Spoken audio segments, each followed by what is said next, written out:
كيف حالكم يا مسلمين؟ كيف حالكم يا عرب؟ سمعاني شيء عن الأقصى؟ تعرفوا أنه الأقصى هو قبلة المسلمين الأولى؟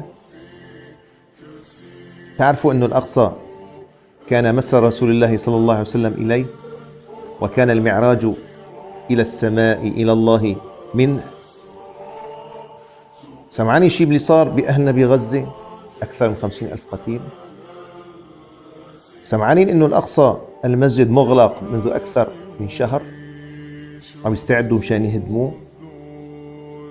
سمعتوا شيء أنه الاحتلال الصهيوني صادقوا على قرار إعدام الأسرى، هن عم بيحتفلوا، عم بيشربوا الخمر، بدهم يعدموا الأسرى أكثر من 10,000 أسير. سمعتوا عن هالأمور ما كنتم سمعانين عنها؟ أثر فيكم شيء؟ أسألكم بالله، تأثرتم؟ الأمر عادي طبيعي. نحن نعيش في ذل وخنوع. نحن 2 مليار، بنو صهيون 20 مليون، أذلوا 2 مليار.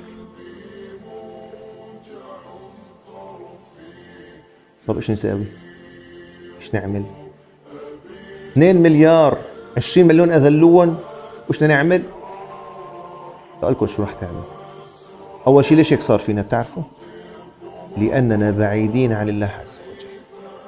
طالما نحن بعيدين عن الله عز وجل رح ننزل وننزل وننزل. والشيء عم بيصير بإخواننا في فلسطين رح يصير على كل الأمة العربية، هذا الذل. نعم، لأننا بعيدين عن الله عز وجل.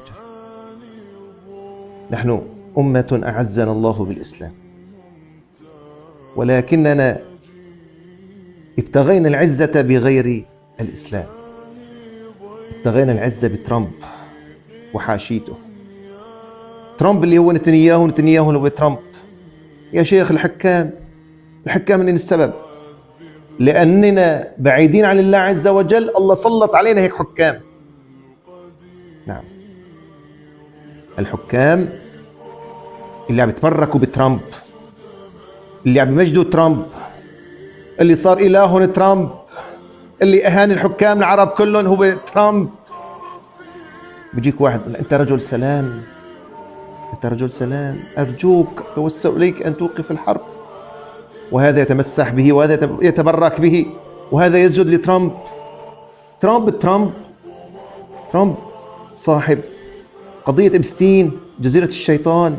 ترامب مغتصب القاصرات وآكل لحوم. ترامب الشيطان.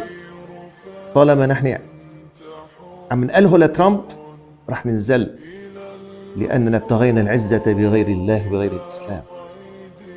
الحكام الله سلطوا علينا. شو واجبنا نحن؟ إيش لازم نساوي؟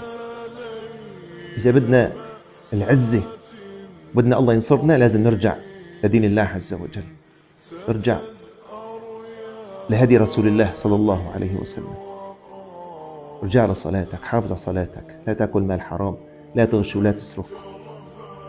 النساء المتبرجات معبين الشوارع، هذا كله سبب للذل والهوان اللي بنعيشه. لازم نرجع لديننا، لازم نرجع لإسلامنا حتى الله عز وجل يعزنا. لازم نتأثر بالشيء اللي صار، يكون همنا وحزننا، ما يكون الأمر عادي.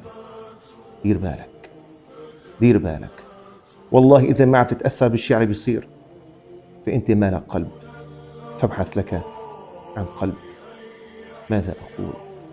لا أقول إلا إلى الله المشتكى.